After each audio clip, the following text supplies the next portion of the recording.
मैं एक आम आदमी की हैसियत डीएम साहब के सामने कोई अर्जी लगा रहा हूँ, सुनने के लिए टाइम नहीं है। अब आप कब तक बैठोगे आप यहाँ? मैं मर जाऊंगा लेकिन अब यहाँ से उठूंगा नहीं।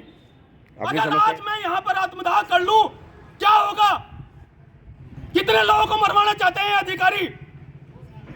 जान के बाल बच्चे नहीं है, हम बददुआ देते हैं जो तुम्हारे सामने आए। जी क्या नाम है आपका? गोपाल सिंह कश्यप है जी। अच्छा, कौन से गांव के रहने वाले हो? गांव बिलासपुर के। और जिला? जिला सहारनपुर। हाँ, तो क्या समस्या है आपकी? आप कहाँ बैठे हैं? आज हम कलेक्ट्रेट में बैठे हैं, डीएम ऑफिस के ठीक सामने धरने पर। अच्छा जी, कब से बैठे हैं आप? सुबह ही ठीक 10:15 से। ठीक है, अब क्या टाइम हुआ?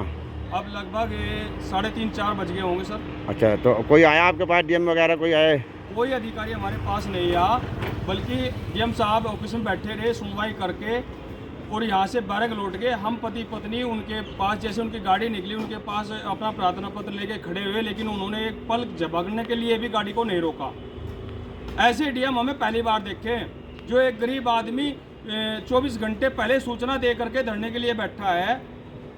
तो क्या गरीब आदमी को इस यूपी या इस भारत के अंदर जीना नहीं चाहिए? उसको यहाँ से अपने आप को अग्नि के हवाले कर देना चाहिए क्या? इसी कारण डीएम बनाया जाता है कि वो गरीब आदमी की ना सुने। समस्या क्या थी आपको? मैं आपको समस्या बताऊंगा भाई साहब, मेरे लेकिन जो दिल की भावना है, मेरे दिल से बहुत आघात हुआ है। क्या डीएम आदमी को हमारे जो इसके सहारनपुर के डीएम हैं, जिलाधिकारी हैं, वो मुझे सुबह से जो फुटेज से देख रहे हैं, क्या वो ये नहीं देख रहे कि इनकी पत्नी कैंसर से पीड़ित है?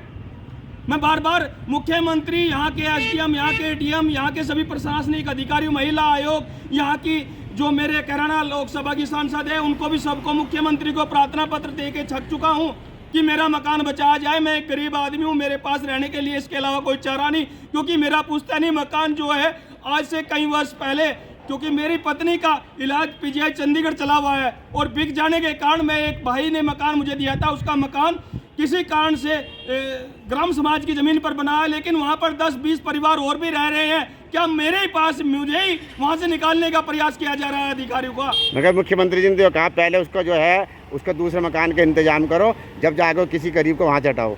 लेकिन ये ऐसा कुछ नहीं है। यहाँ मुख्यमंत्री हो, यहाँ कोई भी डीएम हो या अधिकारी हो, सबको गरीब आदमी की नहीं सुनवाई है। यहाँ सुनते हैं किसी एमपी, एमएलए, विधायक या किसी मंत्री की सुनाई जाती है। यहाँ गरीब आम आदमी को सुनने के लिए कोई नहीं टाइम है, क्योंकि गरीब आदमी के टैक्स से ही उसका चूल्हा जलता है, उसको एसी की गाड़ी मिलती है। गरीब आदमी अगर मजदूरी छोड़ दे, क्या उसको टैक्स मिल जाएगा? क्या उसके पास ये व्यवस्था हो जाएंगी? अगर आज मैं यहाँ पर आत्मदाह कर लूं क्या होगा? कितने लोगों को मरवाना चाहते हैं अधिकारी? जान के बाल बच्चे नहीं है, हम बददुआ देते हैं जो तुम्हारे सामने आए, जब तुम गरीब आदमियों की नहीं सुनोगे। अरे कई लाख रुपए तुम्हारी तनख्वाह है, क्या एक गरीब आदमी की सुनने के लिए तो आपके पास टाइम नहीं है? क्या एक मंत्री या भाई कोई मुख्यमंत्री है, कोई किसी कोई मर्डर या कोई भी ऐसा आतंकवादी है, कोई ऐसा हो जाए तो हम एकदम डीएम साहब पहुंच जाते हैं? क्या एक गरीब आदमी मरने जा रहा है, क्या उसकी सुनवाई के लिए नहीं टाइम है?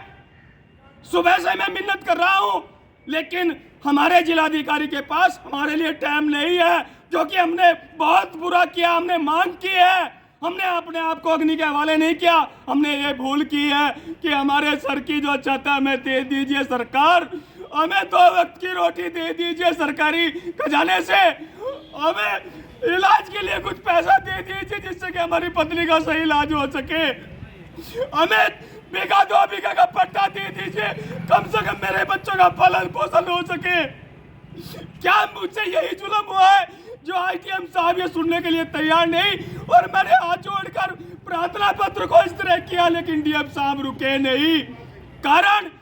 कारण यही है कि अगर मुख्यमंत्री यहाँ कॉल कर दे कि गोपाल सिंह कश्यप पूर्व जिला संयोजक मुजफ्फरपुर कोट भारतीय जनता पार्टी में पहले था नहीं है, वो बैठा है, उसकी सुन लीजिए डीएम साहब।